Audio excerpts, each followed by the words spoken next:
You do not have to hit bottom. You don't have to be drinking every day to find that alcohol is a problem. It's a drug. So like you're playing with fire at the end of the day. Why are certain drugs illegal and alcohol not?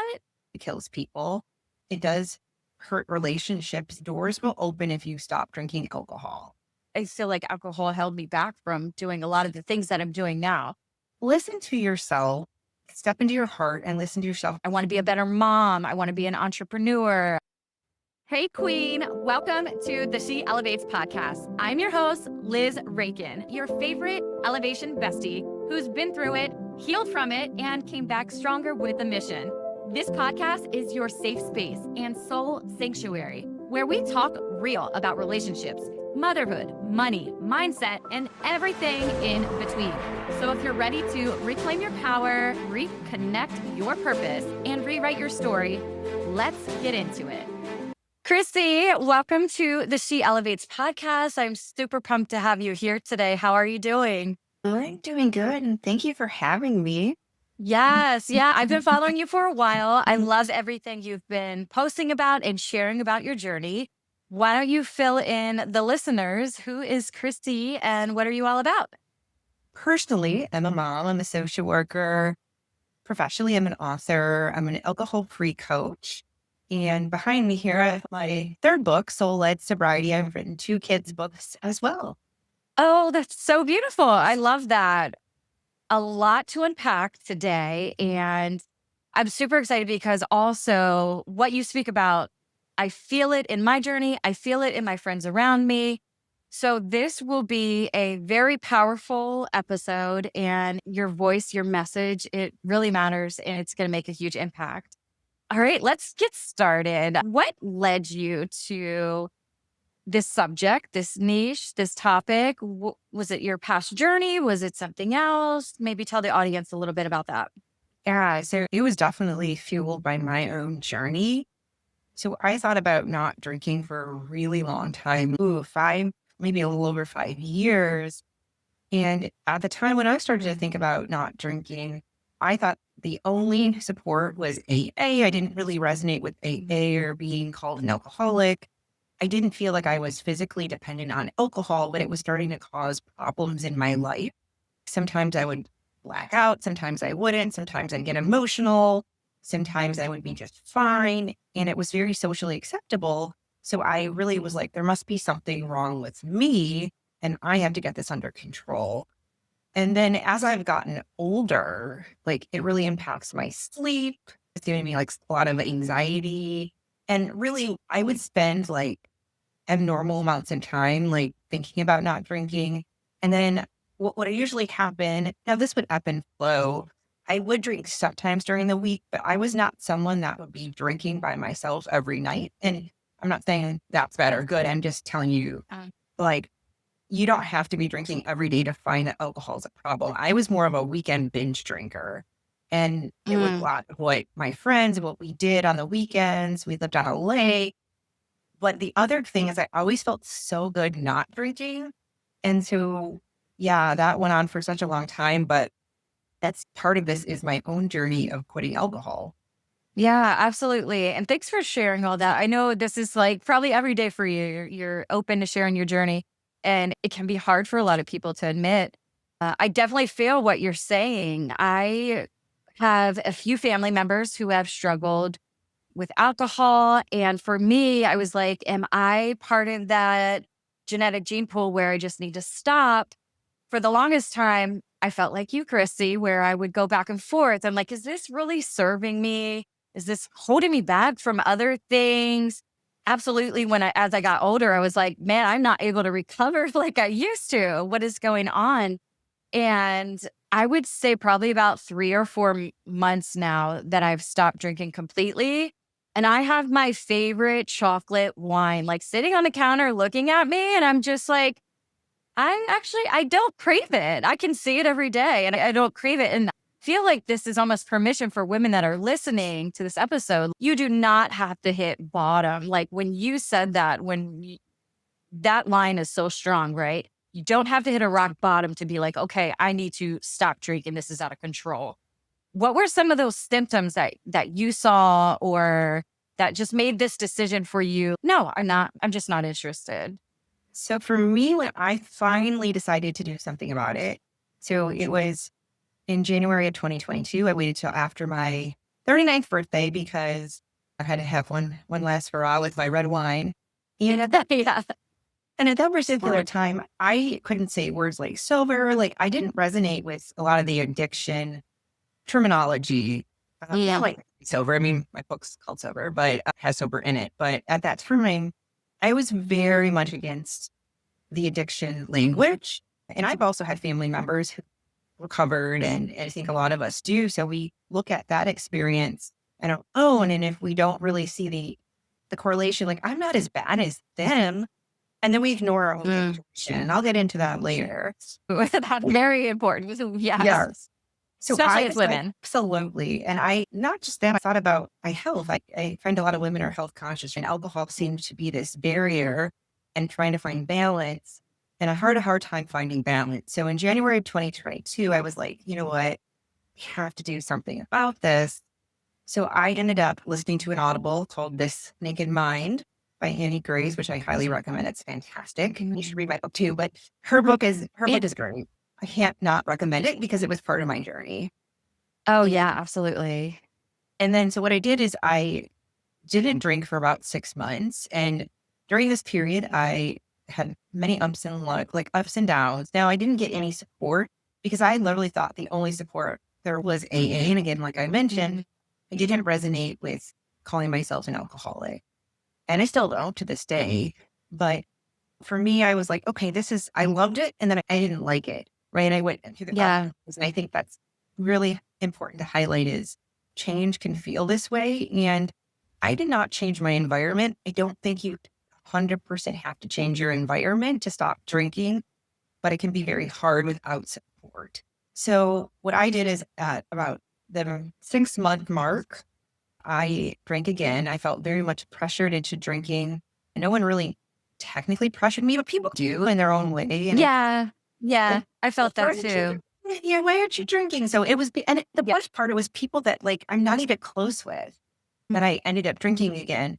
And I do want to know, prior to myself drinking in month 2, I gave myself literal anxiety thinking about a vacation I was going to go on. And I was like, how am I going to do this? Oh, wow. I just recommend, like, A, I understand, but B, I think sometimes we predict things to be like an epic show, and sometimes they're not. And so I just have to throw that out there. But so after 6 months, I drank. Now, I didn't go back to my regular drinking habits, which were drinking weekend bingey, 100% binge drinking. Like I didn't just have one small glass of wine. Never. Not with friends. It's very social for me. So I convinced myself I could moderate. I'm like, okay, I'm Sure. going to moderate. I'm going to do this. And Mhm. I did, in theory, moderate, right? I went on that vacation. I had 2 drinks every day. That was my rule, which it was honestly Okay. excruciating. It was excruciating. Oh my Because gosh. you feel, so if you do mindfully drink, I actually think like it's not a bad thing if people are trying to experiment, because what happened to me is moderation was really hard because then you don't know how much you can drink when you do drink. And then Mm. when I did moderate here and there, now I did not go back to every weekend drinking or anything like that, but I would drink here and there with friends. And there was one time I drank, and I drank the night before. I didn't get crazy. And then if you understand that alcohol interrupts your REM sleep and like increases cortisol, Oh, aka yeah. high stress levels, not just high stress levels. And then the next day I had a small glass of wine. It wasn't anything crazy. And then about an hour and a half or so later, I boarded a plane. I'm sitting on the plane and I'm like, I feel so depressed, like super clinically depressed. And I'm like, I knew immediately it was the alcohol. And it was because I didn't keep drinking. I felt the depressant.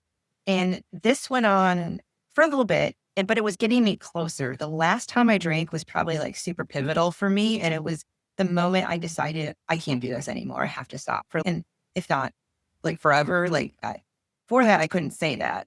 I also don't think you have to say that. But what I did is I went on a date night. I had an extremely stressful day at work, like beyond stressful. So I was coming off of that. I was going on a date with he's not my ex-husband. Felt like there was like not a lot of connection. I felt like the connection wasn't good to me. So I went into it thinking he wanted me to drink, which he did not say that. I was sending pictures to my friends of my wine. So again, people pleasing. People want me to do this. Oh, I was just thinking that. Like Nope. a lot of it, I think, is the people pleasing for me. I did it because other people were looking like, oh, here, have a drink, have a shot, take a shot with us, take a shot with. And if And you're it's doing it yes, social, absolutely. Yeah. absolutely, absolutely. And it's cultural, right? Like it's you're Mhm. expected to do that type of thing. It's Like normal. what all adults do, unfortunately, is a toxin that like a carcinogen that like it's a drug. So like you're playing with fire at the end of the day. It's not like it's like Yeah. something like super easy, right? The substance is meant to keep you addicted. So anyhow, before I get off on that whole tangent, Oh, that's a whole thing. Like oh yeah, America, the world. What are you doing? Are you trying to control us? We'll get oh into yeah, I that could for go on and be sure. like, you think you have, yeah, 100%. So then that night was awful. Number one, I had 2 big glasses of wine. So when I say you moderate, you can't, it's really hard to moderate binge drinking, honestly. That's because that's what it is. Sure. And even Yeah. if you have 1 glass and you cut down, you still might get incredibly drunk. So it's just what it is. Like it's hard to moderate a substance like that. It truly is, unless you have 3 ounces and then wait a lot Yeah. of time. And who does that? But anyways, I ended up crying profusely that night. And now, multiple years later, I understand my emotional state when I was drinking. And it wasn't always like Mm. this, but certain things would happen sometimes. And I wouldn't understand why I would cry and why certain things would happen. And I just thought like I had a problem. It was a me thing. And really, I was a disconnected thing. I wasn't dealing with my emotional stuff. It Mm. was coming out Yeah. in a sloppy way. And I would never do half the things that I did when I was drinking either. And, Yeah. and so the next day, after I cried and got crappy sleep because it destroyed my REM sleep, my stomach was in pain. Because if you read what Oh, does to your stomach lining and your GI, and like I felt it like tenfold because I didn't do it as much. So then I felt it tenfold. yeah. And so November 2022 was the time I decided I have to stop drinking forever. And I obviously, let me put a caveat. It wasn't like it was all roses and easiness like after that, Sure. but it was that moment. And before I stop, I do have to say one cool thing because this was really like unexpected for me. And this is something I talk about in my book is so that after I decided, okay, after feeling like a little bit of a hot mess from the night before, I was taking a walk and I was like excited. I was like, I know I'm ready to stop drinking. I feel it. I'm excited. We all get excited, right? When we're going to quit something or do something. Yeah. And I heard myself say, doors will open if you stop drinking alcohol. And it was like my voice, it was like super Wow. intuitive. And this stuff never happened to me. Or Wow. I didn't know it happened. I didn't understand intuition. But at that point, well, what doors are going to open? I'm like, What, yeah. what does So this mean? it's a condensed version of my entire story, but Sure. Sure. that's how I decided to stop drinking.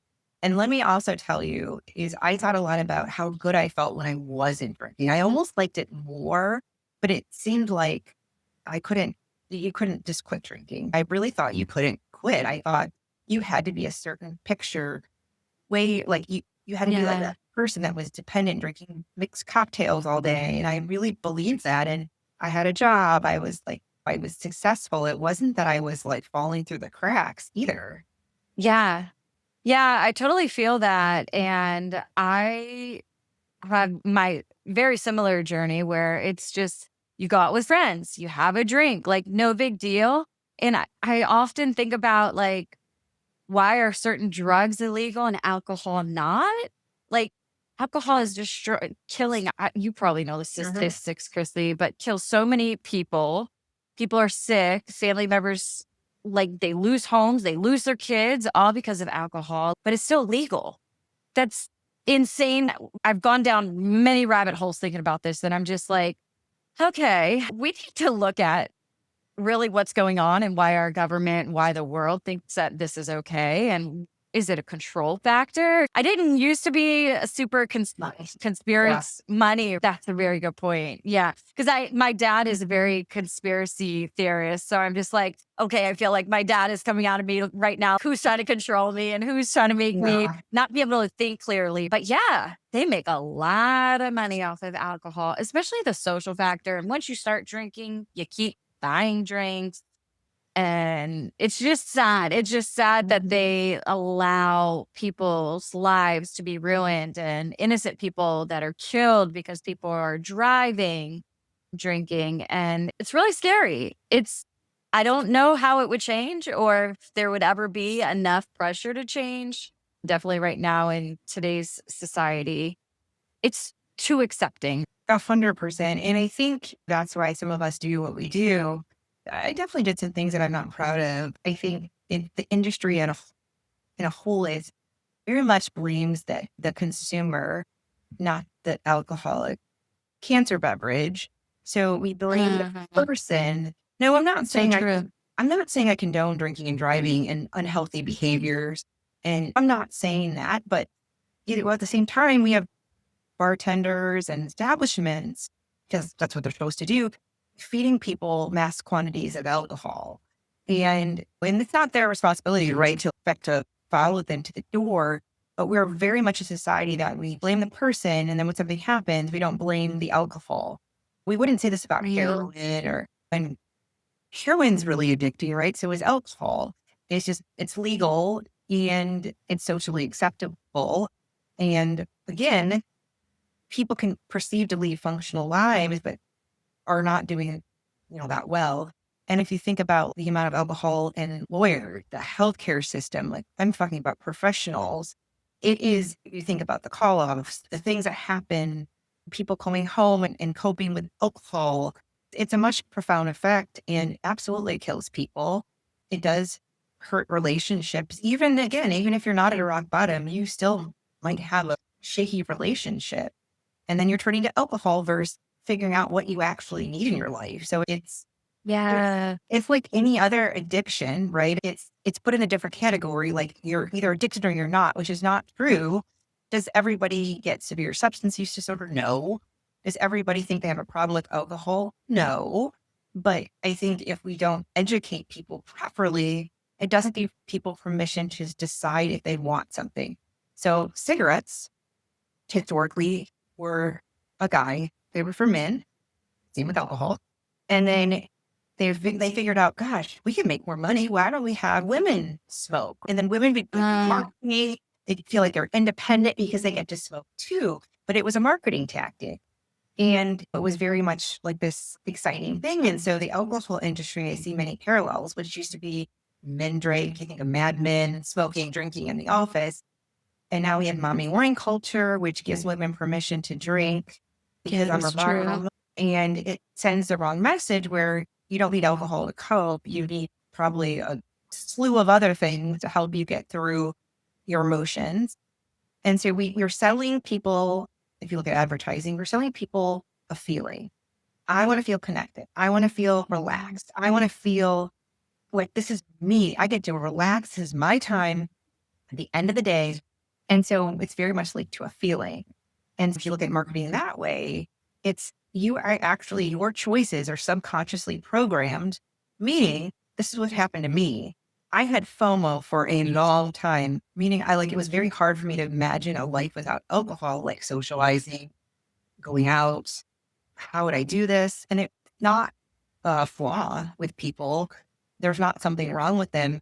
Since you're a child, advertisements, family members may be drinking, people in that community, and you assume that beverage is like the best thing on planet Earth. And then, okay, I see people cheering at a sports event drinking. They're out at a Yeah. date, they're sipping their cocktails that look so seductive. Sex in the City, sophistication. And then you're trying to fill your own needs, thinking alcohol is going to fill them. And it's just like this big trap where you're told this thing, but it's not actually doing what it's like supposed to do. And so you have people believing this one part. And then the other part of you is, I don't like the way this is making me feel. I'm confused. So you have a confused consumer. And because they're not rock bottom, and because they're they're supposed to be drinking. They don't actually do what they want to do. And it's just like this really big shame cycle too. Yeah. Yeah, and I'm hearing everything that you're saying. And I just want to say for the listeners, if you're sitting here and you're like, I drink and I'm not going to stop, I don't want to lose those listeners that are listening because I just want to be a little vulnerable for a moment in my life. I drank up until I was 40. I'm 40 now. And I said, yeah, there were some things not great about it, but you say about being social, right? When I wanted to go out, I was I say I was introvert. Now I'm extrovert. Some people disagree that you can't change. That's a whole Yeah, I other went the conversation. opposite. I went the opposite too. But I also had social anxiety, so I hated going out. So if I was ever going out to an event, I would drink in the house before I left.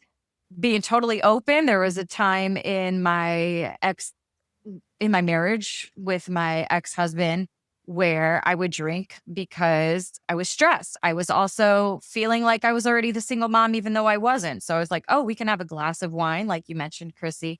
But then there was even a more recent time when I was dealing with sciatica. The Mhm. pain was so bad, Chrissy. It was so intense. And I've dealt with pain. I've had chronic pain, L4, L5, disc degenerative for over 20 years. Like I've I've done seen, fibromyalgia. yeah. Oh, Yeah, you too. different. Not fibromyalgia, And but I herniated my disc twice and I've had sciatica. I know you're, oh, it was the worst pain ever. And I tried to cope. I tried to cope. And at this time, I was like in the gym. I was really active. And I was like, this is my sanity. If I cannot get to the gym, I'm just going to lose everything. Anyway, long story short, I went down a very dark path. I was depressed. I was getting meds for that. I was getting meds for the pain. And then on top of that, it was still too much. So then I added alcohol on top of that. And I was just like waking up drinking alcohol, lunchtime drinking alcohol. My body just got conditioned where it felt like I was almost living like a normal life without, I still had the sciatica pain though. Like nothing I could do would make it go away. But eventually it took like probably 8 months for it to go away. But it it was hard, and that's something that happened behind closed doors. Of course, I would not say anything to anybody because we feel shameful, we feel regretful. But as a mom, I had to roll out of bed. I couldn't take care of my kids. My sister had to take care of my kids for weeks without me being able to function. But like you say, Chrissy, if I had the support, the community, someone else to talk about what I was going through, because there was a need there, and the alcohol on top, number one, made it worse. Number two, it wasn't going to solve the problem I was having at all. So I just wanted to give a couple of real life stories for me, myself, and anybody who's listening to say, we're not sitting here bashing anybody that still drinks. Like we've had our run with it, right? And I think to give ourselves grace for anything that maybe we did or the decision making was horrible while drinking. There's some things that I'm not proud of, but to give ourselves grace after the fact, after the journey. And another thing you said was like, it doesn't mean I'll never drink again. I'm not saying all or nothing. If it comes back and you've had plenty of time to process it, and you're like, oh, I'll just have a drink, whatever. Like you say, they make stuff so sexy and so inviting. Let's just have it. It's really hard to pull back, but also like you choose your heart. And I started going through, I want to be a better mom. I want to be an entrepreneur. I'm getting into real estate. And I really needed a clear mind to be able to focus. And I think for me, that was when I was like, this is not serving me. I need the good sleep that you yeah. talked about. I need to be able to function. I need to be able to act quickly on these deals. So for me, it just made sense. Like, why am I still Yeah. even entertaining alcohol? 100%. I think what you're saying is you're getting curious. Yeah. And I still have friends that drink, and obviously, I don't think I have to say it, but I don't judge people if they want to drink. It's their own journey. People that come up to me, they're struggling. They're Yeah. at a crossroad. And I work with people that aren't 100% sure what they want to do, but they just know what they're doing is not working. Something's not clicking. And they know, I think there's a deeper layer of knowing.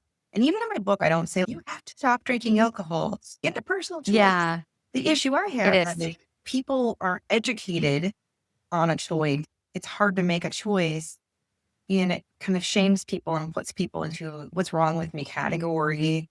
And so I think sometimes we don't talk about things. It makes it more taboo, and it's just something that's not, you can't make a choice, right? We know at this point, obviously we're in a different place with cigarettes. And I know it's using an example, but we know cigarettes cause cancer. People still smoke. Yeah. It's very well known that Yeah. cigarettes cause cancer. They're not even allowed to put commercials about cigarettes on TV. It's banned. So we know that it's Yeah. a problem, right? But people have free will. We still have choices. So if people want to drink or not drink, it's just giving people information so they can make the best choice for them. And then what I do a lot of times is take stigma away, because I make it red. There's always a little bit of pain when we want to change. That's why we change. We don't Oh, yeah. drink Yeah. alcohol because it's like we're living our best lives all the time. We wouldn't want to change that. But I always like put things in different perspectives. We don't think about something all the time. I thought about it a lot, but it took a lot of mental space, real estate in my brain. But we wouldn't think about it if it was like a great thing. You know what I mean? You don't, it's if you're in Yeah. a relationship that's not great, right? You think about, you have these two forces, and it's normal. I really feel like this person is maybe not right for me. They're not great for me. And so you have these two opposing forces, and it's hard to know how to listen to yourself and discern it. And granted, that's maybe not the best explanation, but my point being is, you can want something and then have resistance, because resistance is normal. It's a huge change to remove alcohol. And I liked what you said. It doesn't have to Yeah. be all or nothing. If you go into it, I want to get curious. I'm going to read a book. I'm going to listen to a podcast. I'm going to do X, Y, and Z. That doesn't mean I have to quit. I'm just going to get information, because I was shocked when I learned how bad alcohol was for you. I was like, what the heck? Why is no one talking about it? So that was like that was crazy. Do I think that's enough to quit drinking? Not necessarily for everybody. No, I do not. I think there needs to Yeah. be sometimes, but I think knowing it's not great for you, and it's a class of carcinogen, like your skin, your like health. And if you start, like, I'm in my 40s, once you start having perimenopause, menopause, like, alcohol is not helpful for your color, any of your hormone. And so Yeah. you're literally like, it's, you're going to have changes that you're perhaps maybe not prepared for. Maybe you're not. I don't know. Everyone's different. But if you look at what alcohol does to your hormones, it's scary as a woman. Like, number one, we have enough changes as it is, and it's hard enough to balance our moods. Yes. Hair changes, your sleep changes. And then you put alcohol in the mix, and you really don't know you're not going to know a baseline. So protect yourself with your hormones and just learn about this stuff. And you can decide what you want to do, because again, you have free will. You decide what you want to do with your body at the end of the day. Yeah. And this is really interesting because, like, I'm in the perimenopause phase, and I'm just like, what is going on with me? Why are my emotions all over the place? Why am I hot and cold? And then if we go back to just your regular women's menstrual cycles, right? Every 28 days, it makes me wonder, if you have two drinks on the weekends, just say you have two drinks every Saturday. Is that two drinks the same early in your cycle versus the two drinks that you might have later in your cycle? I just start to wonder, because, like, our mood swings are different at different phases, right? Yep. Cramping is different at different phases. It's every month you might need to be on a certain drinking pattern. Like, the first week of a month, this is okay. But as you get closer, maybe lay off. I say that because it makes me wonder. There were several things that I cut out just in general to lower the symptoms of PMS, which was caffeine, chocolate, soda, anything that was going to cause more cramping. And I just wondered, like, how that affects, I didn't really even think about it before, how that would affect that specific time period for women in general. Yeah, I don't know. To be honest with you, I don't know if there is research on that. We know enough about alcohol with hormones, but I would imagine if you're at the cycle where you're more and more emotional, and obviously your emotion can change. Mine do. Like, I notice a huge shift. Yeah. We know this from women. Like, you have more energy certain time of year. Yeah. Like, even doing certain exercises, you can, like, don't do as many exercises, like, during certain Yes. don't have that energy. Yeah.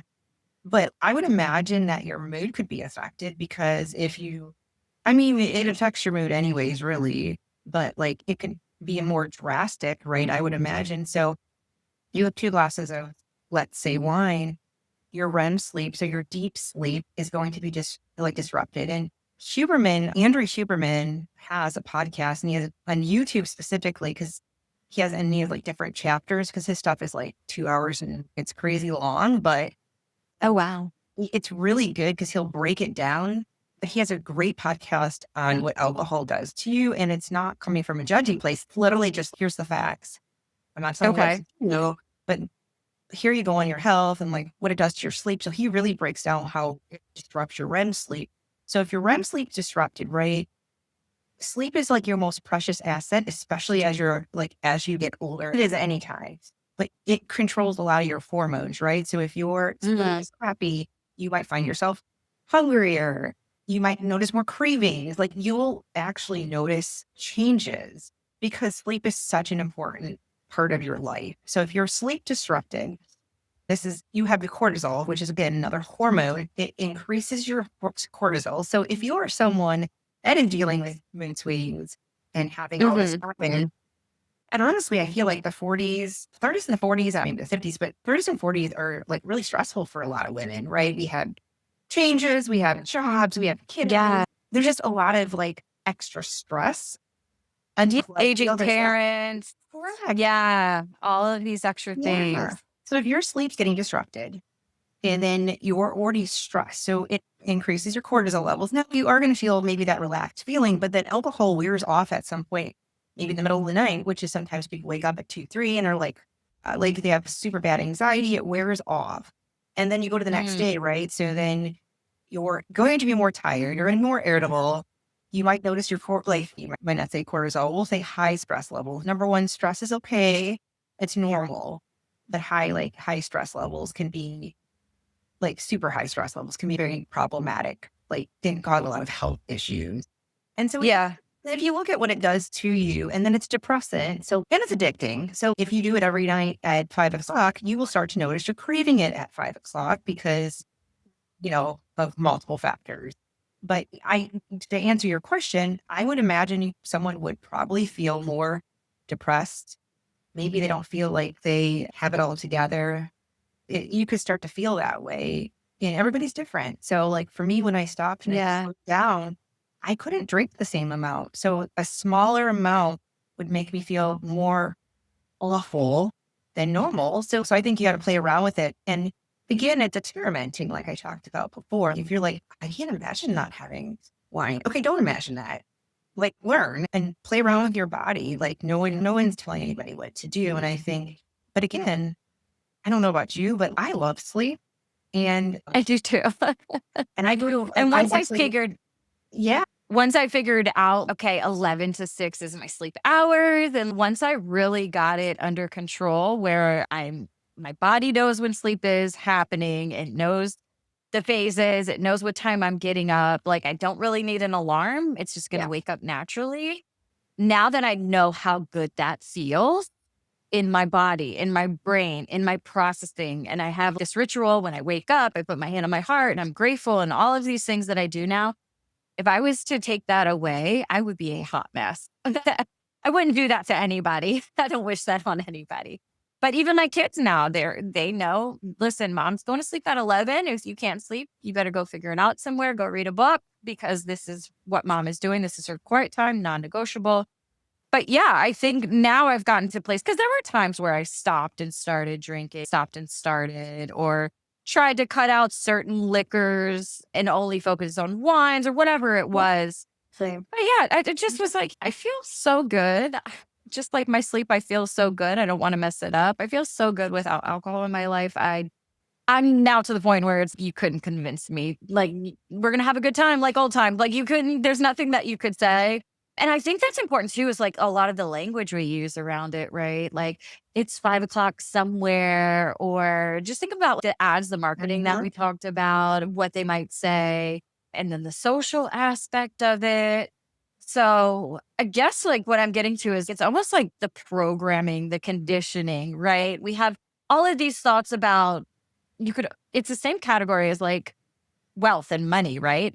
Being wealthy is filthy, being filthy Mhm. rich, or nobody should want that, or having a good relationship or being fit. There's a lot of language that we grew up with that it's almost like we need to reprogram how we think. And we could do it as adults. And I do see positive things when my children, they are learning a lot more than what we did growing up. So that's good too. Even now, if they do see liquor in the house, or they're like, Mom, is that alcohol? Oh my gosh. And they're like, I would never. And I think they scared the pants off these kids, which I'm like, okay, you guys are doing something right. Good. Yeah, no, yeah. Yes. It's hard to break up with alcohol for many factors. And yes, the beliefs that we have around our identity with alcohol, like alcohol, who would we be without alcohol? How would we go on vacation? How would we do the things? And then you do have this emotional aspect. So this is my thing, is that you don't have to be physically dependent on alcohol, but you're potentially emotionally dependent on alcohol. I need alcohol to do a thing.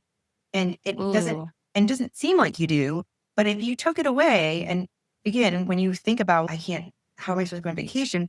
I'm not blaming the person. I thought the same thing because we're conditioned to believe that we need to have cocktails for a vacation. And I needed Yeah. vacation normally because I drank a lot of cocktails on those vacations. Yeah, that is so true. But yeah, and then you have the emotional stuff too. Not even just the dependency, I need this, but like the emotions you have. Not a lot of people, but I will say quite a few people will turn to scrolling, eating, alcohol, because they don't like how they feel. You call it stress, but there's something underneath stress. I feel overwhelmed. I feel lonely. I feel disconnected. I feel like this. I feel like utter or whatever. You feel whatever emotion you're feeling. Yeah. I don't want to feel this anymore. Give me this. And these substances are made do what they're made to do. If you look at sugar, I'm not going to go down that rabbit hole, but if you look at sugar, refined sugar, if you look at Yes. like, even scrolling, and you look at like alcohol, I mean, you have a dopamine property to it, but you also have these things were made to numb. You're numbing out to some degree. Yeah.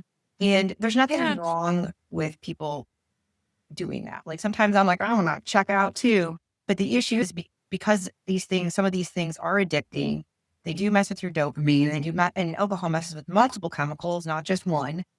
It becomes addicting, and it becomes your brain starts to go, I feel sad. I feel overwhelmed. I need something to stop this. Your nervous That's system so can't true. do this anymore. It's learned this is what you need to do to cope. And so then it becomes even harder to quit because your body is trained. You need this.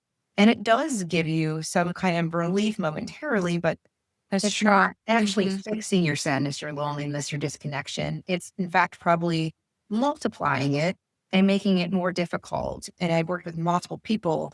I see it with almost everybody, even myself I didn't drink every time I was sad necessarily, but there was a huge disconnect for my own self of what my needs were. I didn't know what they all were until I quit. And you still learn as you go through this process. We don't stop learning about ourselves, but I have more awareness about the things I needed to address. So I think that's just a big one too, is it's a deeper thing to me. And it's just something I talk a lot about because I just really feel like when you remove it, you understand yourself a little bit more, you have more awareness, you have more, like you said, more clarity. And I talked about intuition, but you learn more about yourself and your needs. And Yeah. I think it's such a good thing because when we were kids, we didn't need alcohol. We didn't need drugs. We didn't need all these things. Yeah. We must do things. Now we are programmed as adults. We don't want to feel this way. Give me something. I need it now. It's so true. When I was a single mom, well, I'm still a single mom, but when I was initiated as a single mom 5 years ago, it would just become so overwhelming where I was like thinking in my head, okay, it's 5 o'clock somewhere. And that line just gave me permission. Okay, mom, you can have a drink. Also, if there were really triggering moments with the kids. And I think a lot of this looking back was just me feeling some kind of shame, being the single mom. Maybe I handled something wrong with my kids. Maybe something from the day. We talked about stress. Maybe something from work just piled up. And my kids did one little thing, like spilt the milk on the floor. And although it wasn't that one situation that like I needed a shot for that, it was just I was not handling my nerves throughout the day. The pressure had built up. And there definitely was a time in my life where I was like, okay, you know what? I'm going to walk away right now, have a shot, and I'll be a good mom when I come back. I'll be calm and I'll be smiling and I'll be happy. And I think, like, when we talk about programming, I definitely programmed that in my mind for a while. Oh, this works. Now I'm relaxed and now I can show up for my kids. But when you peel back the layers, and of course, on this channel, on this podcast, we talk a lot about self love. And it makes me wonder, what are those things that we didn't love about ourselves that cause us to drink? So going out and being social. Oh, I need a drink so I can be what? The fun Liz, the Liz that gets excited to see people and want to initiate the conversation because that's super scary and intimidating. But also wanting to be the fun mom where I'm not screaming and yelling at everybody. But really, through my healing journey of loving myself, no, I could totally go out there and just talk to anybody now. And that's done through practice. That's Yeah. done through other things. Like, it's not like I woke up one day, stopped drinking, and I'm confident. No, I still go out and stumble my words and I look stupid and I laugh at myself. But I no longer need that drink just because I'm like, no, I know the importance of connection. I know the importance of relationships.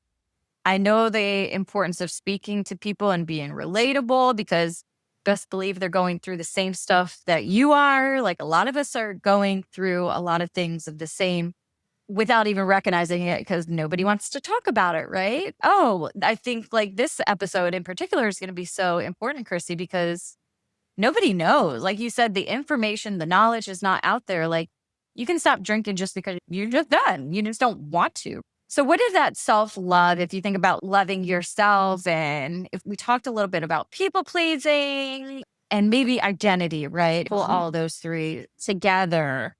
Who was the Chrissy that drank versus the Chrissy now? And I'm sure you're happy to be who you are. You're amazing and making impact, which is super important. I feel like alcohol held me back from doing a lot of the things that I'm doing now. But yeah, what did that look for like for you, like your self-love journey and healing from the alcohol or Yeah. It just life in general? Yeah, it was for me, it was so learning how I held myself back because I was so scared. I have a, I'm not trying to say this in an egoing way, but there's a point. I have a master's degree, right? I'm a social worker. And I went to school and I like checked the boxes. But there were several times throughout when I was younger that I didn't do things because I was scared of failing. And I didn't realize it until I stopped drinking and I started coaching. The same kind of feelings came back. I was going to quit this because it's hard. Oh, Yeah, it's been wow. crazy. Yeah. And previously, like in my past, I quit as going to be a dietitian. I don't regret this, but I didn't do it because I was scared of the mask. I didn't try out for plays when I was younger because I was scared for multiple reasons. And something was hard, I wouldn't do it. If I thought I could do it, I'd be like, okay, I can do that. It's fine. So to me, it's like taking in this era, taking chances with knowing that failing isn't failing. Just because you do something, Yes. no, it doesn't mean like you're a complete failure. And for me, it's like that feeling of worthy. I didn't feel worthy. I also sought so much outside validation. And it's still stuff the validation thing is definitely still something I've worked on a lot. But, and also doing things that are really growth and meaningful. And I talk about this in my book about manifestation. I'm not trying to manifest all these things that I was drinking and Yeah. weren't things I actually really wanted. And I think prior me, there was something always missing in my life. I couldn't put my hand, like, or my fingers on it or figure out what it was. And it was really this growth and this calling that I had. Now, not everybody becomes an alcohol-free coach, obviously, that quits drinking. But I think a lot of people think about these cool things they could do. Now, I didn't think about alcohol-free coaching initially, but I like the idea of educating and doing all these things.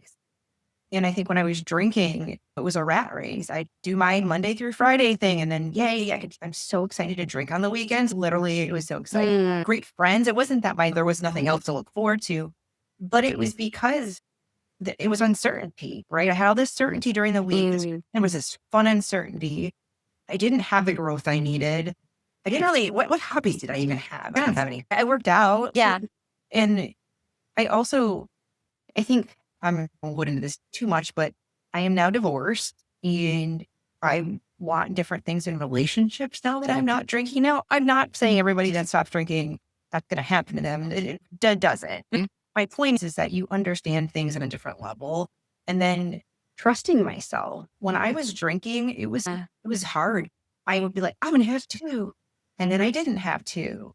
And then I wake up and then on top of already feeling like crud, then you have another emotion. You have shame and guilt. And so it was just a lot of energy. So now it's like I wake up and I'm not hungover on the weekends. And it's just that in itself to live up to your values. Like that is a huge thing. If your values are health and family or whatever your values are, alcohol, I'm telling you right now, I'm just going to flat out say it takes you farther away from it. It just does. Yes. Yes. That's true. Yeah, that's in a nutshell. And then I talk a lot about intuition, but like a lot of this journey with self-love is to not look for, like I said, the validation, external validation. I need you to make me feel better. I need you to make me feel better. You need to tell me right? I don't feel great inside. So true, which can happen in relationships, right? You're looking for your partner to validate how great you are. I think of a few things with this conversation. Number one, when I was dating my last partner, we drank a good amount. And I think like now going into the future and dating, it's going to be different, right? I'm not going to go out and we're going to have order my cutesy drink. Or I think vacations, you hit the nail on the head when you spoke about you go out and you drink. We went to Cabo and it was an all-inclusive resort and alcohol was unlimited. And I look back and I'm like, number one, there was no depth created in that vacation with my partner at the time. We were drinking around the clock because it was fun. Also, the thought process was like, I spent money on this and it's free. So my money values came up where it was like, I got to get everything I can now. Some people do that with food. I was watching my kids eat, and to me, I'm like, you don't need to finish that plate. Whether you finish that plate of food or not, it still costs the same. It literally still costs the same. If you're full and you're someone who's, no, I got to finish this plate because this is what I bought. Like, no, you don't. Either way, it still costs the same, right? It might cost you less by not finishing it because now you don't got to go work it off in the gym. But yeah, now I'm looking at it like, what is it going to be like dating without drinking? And now I need to find someone who doesn't pressure me, which they shouldn't anyway, but oh, you don't drink? What is that about? What everybody thinks there has to be like this big story of change and transformation during that. So yeah, it'll be interesting. And not only that, but some of my friends go out to dance, and a friend had invited me out to go line dancing. And I kept putting it off and saying, oh, I can't tonight. I don't have a sitter, whatever the reason was. And Chrissy, when I sat with myself and I was like, why aren't you going? You love to dance. You love this friend. Like, why aren't you going? The reason was I've gone to that place plenty of times, but I've never gone and not drank. And I was like, wait, this is what it is. This is a change for me. And I've never been there and not drank. So I think once you mentioned getting curious, right? Really just sat there and got curious about it. I was like, oh, I'm not going because I feel like I'm going to be pressured to drink, or how can I dance and fit in when everybody else is drinking? So it was interesting to just sit with yourself and say, what is it? What is it that's wanting you to keep drinking? Or is it really serving you? What does your sleep look like? What do your days look like? Is it holding you back in different areas of your life? So did you notice any of those changes? We talked a little bit about behaviors and patterns. Did it come up where you started to question, like, what is this about? Yes, I'll tell you that as I get. I'm dating, and we'll have to definitely talk about that. It is definitely doable sober, and I think you have to get clear too. And I think you will, and anybody that is in this season of their life, because people will be married to people that drink and it doesn't impact them. So everybody's relationship with that Right. kind of thing, it looks different. I've seen in lots of different ways. But I'm like, do I want to date someone that drinks all the time? And I can't. For your Mhm. listeners, I'm very heavily in the alcohol-free space. I wrote a freaking book about it. I'm not going to change somebody. Like, I'm in my 40s, man. I'm not looking to tell you to stop drinking. But if I Exactly. date somebody that's heavy, that's a binge drinker, like that's not going to work for either one of us. So I think getting clear Right. too, there's no right or wrong, but it's experimenting what you want. As far as the social stuff, when I first decided to stop drinking, I had a really hard time with it. First off, like I would recommend having a drink in your hand at all times. It could be anything. Obviously not. Mhm. You can order like a virgin mojito or Yeah. soda. It gets boring sometimes. Like some places are really good about having slang cocktail or mocktails, Yeah. but it can Right. get boring. Also, too, it can be a limiting belief if can you have fun. So there's this. There's a point of it where do you actually want to be doing this thing? Sometimes we don't like to do what we do when we're sober because we never would have liked to do it ever. Or like That's such a good yeah. point. So if you're like you probably would like to do dancing regardless. It's just the alcohol piece is. I'm sorry, I have something in my throat. But No, you're fine. so I think it's okay if I go out, I'm going to have it, I'm going to have something and then feeling confident. I was not confident in the beginning and I think it takes a little time is I would be really weird about it. Now I don't care, obviously, but I think, yeah, I was Mhm. weird about it. I don't want to tell anybody. I don't want people to judge. Yeah. And so I think, I'll just pour something. I'll like whisper to the bartender. yeah. Make And it I seem think like I'm too, drinking. and I think too, you have to say, if I tell my friends, hey, I'm taking a break from drinking, whatever you want to tell somebody that you're comfortable with, your friends will I always tell people, right? A lot of people are in alcohol culture. So they might be like confused. It's not Mhm. like we're a bad friend, but a bad friend would be someone that would be like that couldn't come to terms with it. And it's usually them thing, not a you thing. So it's realizing that maybe your friends won't really give a crap. Everyone's so in our minds that we actually don't know what people we just assume what they think. So just like my Yeah. ex did, he never told me that he wanted me to drink. I assumed he wanted me to drink. There was no discussion about that. I don't think he would have cared, to be honest with you, if I drank or not drank. And so I think we are getting our own way, but I think it's normal. So I think have something in your hand, especially early on. I really think that it does help at just having something to just sit. Also, you can leave when you want to leave. That was my thing is if I'm Oh, not good feeling point. something, leave have with boundaries. You're going to have different boundaries. And then again, do you actually like what you're doing and who you're with? Because there might be a time, there Mm. was a time with me where I'm like, yeah, I'm not sure about these people. And this isn't what I want to be doing anymore. I don't like doing this, but dancing, I like dancing. Like that is something I'm going to do. Yeah. And how empowering would it be for you to go dancing for a couple hours, have a mocktail or a soda water and lime or whatever the heck you want to drink, Yeah. whatever it might be, that doesn't have alcohol in it, and dance for a couple hours and come home and be like, damn, that was cool. Right? Yeah. That could be like, oh, I can actually do that. And those are the things that I think are neat that would happen to me too is, oh, okay, I did this without alcohol. Okay, I did this without alcohol. Oh, I feel uncomfortable. Now, it doesn't, this is why sometimes I think getting support helps because you understand things differently. Like, why am I feeling this way? And then you can understand, oh, I'm really uncomfortable and it's scary and I'm worried about X, Y, and Z versus, although this is what it's really like. But no, this is normal to feel like what you're feeling or what you felt is Yeah. very normal. It's normal to question those things because it's a nuance. But I think like when I did all this, it just took time for me to get more comfortable. And now my friends all know I don't drink and it's not just who I am. I'm not just I don't identify as like a sober person, but like now it's just my Yeah. normal. It's my normal. Like it's no big deal. Yeah. Craig doesn't drink. Cool. Okay, whatever. Moving on with Mhm. our lives. And again, some people will have people in their lives that they probably shouldn't be there anyways if they care that much about Such a good your point. health. Your health. This is your health. We're not talking about you're giving up celery. And no one would Yeah. judge anybody. No one would judge anybody if they gave up No, cigarettes. No one would judge someone if they gave up heroin. It's just like the only drug that we're like, do you have a problem? Are you pregnant? What's wrong with you? right. Yeah. There's got to be a reason. It's so true. It's so true. And then not only do you have them coming at you saying something, there's also the lies we're making up in our head that everybody is coming and thinking the same thing. Or she said that and then she just went on her way. She didn't even care, but you're sitting there and you're processing the rest of the night. Like, going down this Oh yeah, spiral I've been of, there. oh, now she's not going to be my friend. Oh, now she's going to talk bad about me. Oh, now I'm going to lose all my friends, like making it worst case scenario. All right, we're going to start wrapping up here. This has been such a beautiful conversation. I do got to ask you before the final question, Chrissy.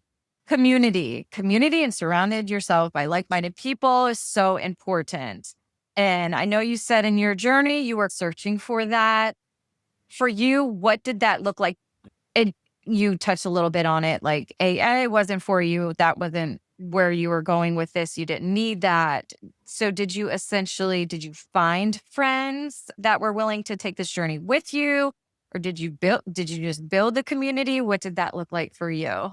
So for me, it was actually joining a group program online, and it was other women that were trying to stay alcohol free, and they wanted to focus too on purpose and go a little bit deeper. So obviously, it's part of what I do. I love it. Yeah. So that's where I ended up thinking about the kids' book. And yes, it's extremely important. One is I felt alone. I thought I was like the only one on planet Earth that thought the way I thought. That, like I said, I didn't change my environment. Initially, my environment now is different, meaning I'm not married now. Like I live in an apartment. Like my life is very different. But initially, I like none of that stuff changed. So this is the importance. Yeah.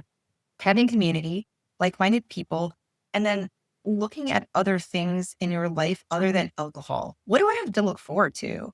What does excite you? And so those are the things I would recommend, because not everybody is going to like have their significant other stop drinking or all their friends stop drinking. You're not going to necessarily have that. And then it's very easy to slip right back to your comfort zone, because I've been there, I've felt it. And so I think support, meaning it can be multiple things, but I think, yeah, support of other people in the same journey, and then rewiring your brain. Meaning if you have FOMO like I did, it doesn't happen overnight. It's going to take, for me, it took a few months to not feel that way. And I was still not drinking, but from the help of that group and understanding these things, like we talked about today, I'm like, oh, that makes more sense. Okay, that's why I feel that way. And this is why I feel this way, versus me trying to figure all this crap out by myself would have took me so long. Exactly. I think I would have drank again. I think it would have been so easy just to go back into what I thought was familiar and felt safe. This is scary sometimes. Yeah. But Yeah. but safe sometimes is not good. Let me just point that out. Safe doesn't mean that's the right choice. That's so important. And I can't say enough good things about community, and there can be never enough. So even if you had joined one, now you've started one, which is super exciting. And you get to make that impact. It's like a ripple effect, right? You started on your journey, and now it's Chrissy's responsibility to create that ripple effect. I know the listeners that are listening today, Chrissy, are going to want to be able to connect with you. Where can they find you, and what you offer, what does that share with them, and how can they find you on your socials?